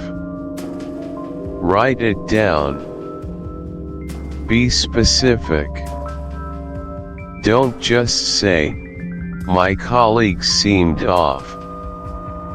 Instead, try, "My colleague, Sarah, avoided eye contact for 5 seconds when I asked about the project deadline. Her right hand kept clenching under the table, a habit I haven't noticed before." Why is this so powerful? Because it trains your brain. It moves you from passive looking to active seeing. Marian's journal wasn't just a record, it was a tool for analysis, a repository of raw data that, when reviewed, revealed patterns, inconsistencies, and crucial links that would otherwise be forgotten. In our fast-paced world, we're constantly bombarded with information, yet we often miss the vital details because we're not truly present. This journal forces presence, sharpens your memory, and hones your ability to recall information with precision. Most importantly, it cultivates a habit of looking beneath the surface, questioning assumptions, and building your personal database of human behavior and environmental cues. This practice isn't just for solving mysteries, it's for understanding your interactions better, making more informed decisions, and gaining a deeper appreciation for the rich tapestry of your everyday life. Spend at least 15 minutes each evening reviewing your entries. What connections can you make? What did you almost miss? What surprised you? Let your journal become your silent, steadfast companion in this quest for clarity. Day 2. Cultivate the encatheric reflex. Trust your gut. Remember encatheric, the enigmatic woman in white? Her warnings, her frantic attempts to convey danger to Laura, were dismissed by those around her, seen as the ramblings of a troubled mind. Yet, Anne, despite her vulnerabilities, possessed an innate, visceral understanding of character, a profound intuition about people's true intentions, a special summary. 3 key takeaways. Welcome, dear listeners, to the final, pivotal chapter of our deep dive into Wilkie Collins' masterpiece, The Woman in White. We've embarked on an extraordinary journey, traversing the intricate landscapes of Victorian society, deciphering the tangled webs of deceit, and witnessing the courageous fight for truth and justice. Over the past 260 minutes, we've been swept away by the narrative's relentless tension, its profound character studies, and its brilliant, innovative structure. Now, as our adventure draws to a close, it's time to distill that incredible journey, that rich tapestry of human experience, into its most potent, most enduring core wisdom. This is where we extract the essence, the timeless lessons that resonate long after the final page is turned, the final scene fades. Today, we focus on 3 fundamental takeaways, 3 profound insights that define the very heart of The Woman in White and offer invaluable perspectives on life, truth, and resilience. These aren't just plot points, they are the intellectual and emotional bedrock upon which Collins built his iconic narrative. We'll present each of these crucial insights as an on-screen text overlay, accompanied by a memorable quote that perfectly encapsulates its spirit, allowing us to reflect on their power and their timeless relevance. So, let us begin our final, illuminating exploration. Our first key takeaway, a principle that underpins the entire structural genius of the novel, reveals itself in every diary entry, every letter, every legal document meticulously compiled by our protagonists. It is, on-screen text overlay, Takeaway 1. The power of written testimony and documentation. Think about it. From the very outset, the woman in white isn't merely told by an omniscient narrator. Oh no, Collins, with his unparalleled ingenuity, crafts a narrative built entirely on the compiled, interwoven accounts of various characters. We don't just hear a story, we piece together the story from diverse perspectives, each committed to paper.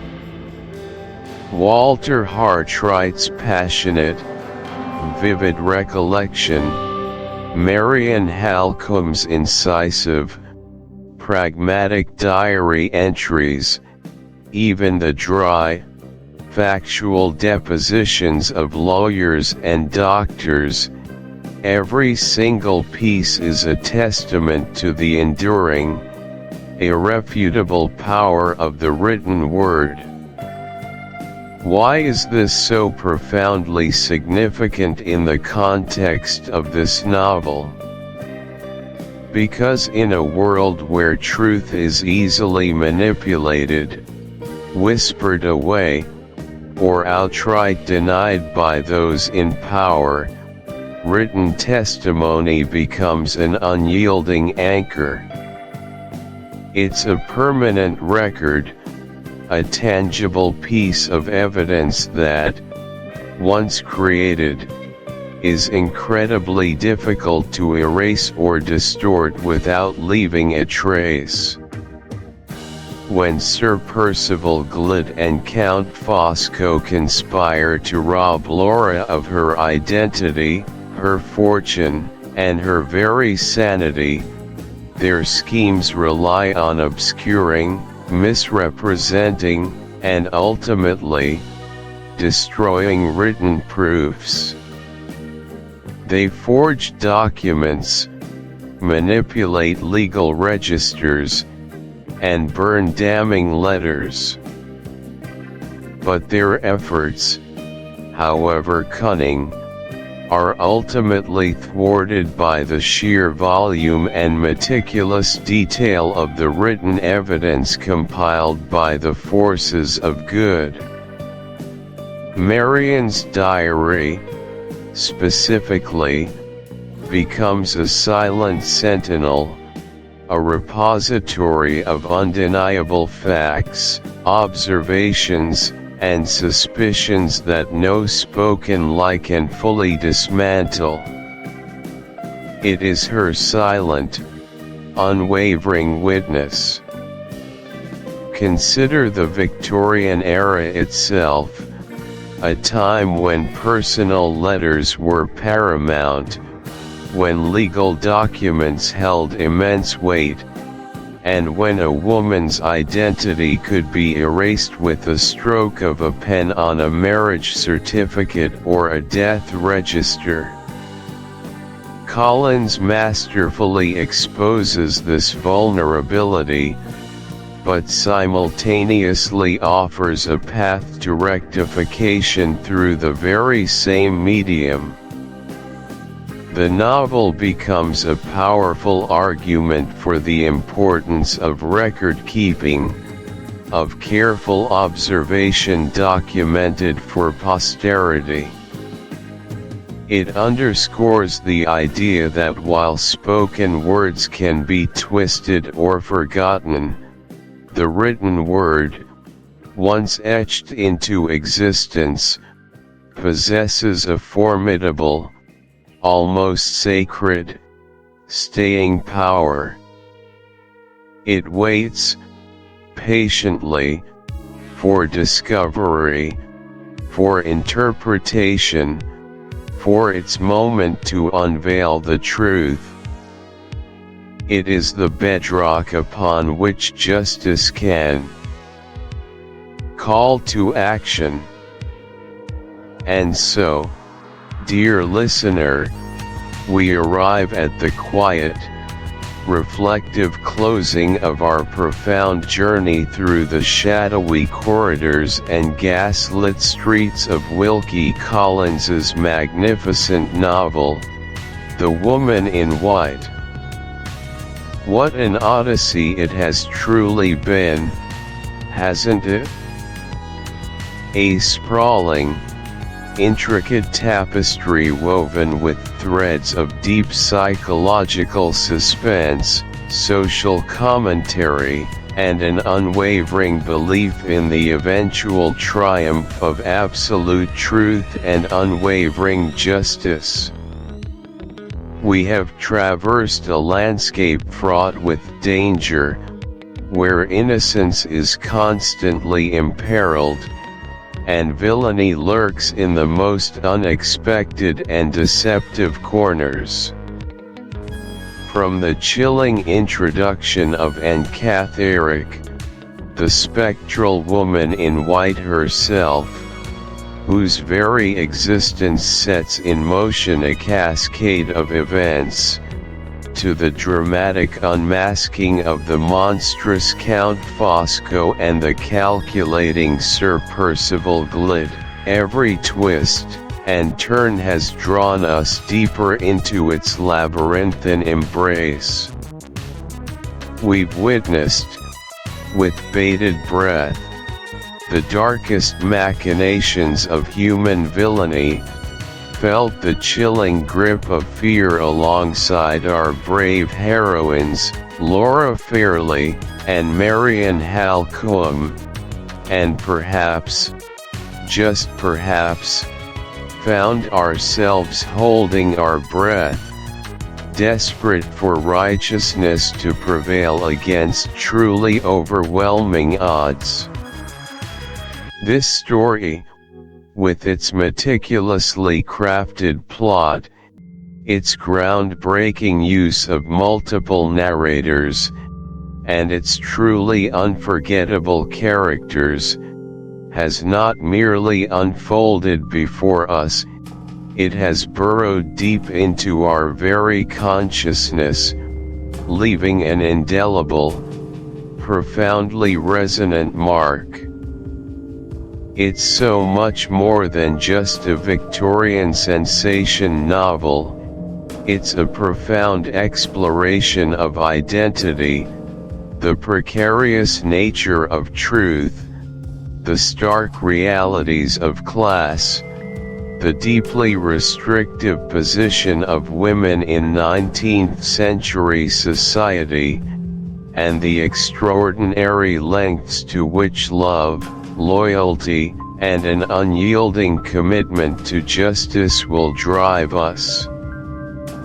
It forces us to confront uncomfortable truths about power, privilege, and how individuals can be exploited and cruelly erased.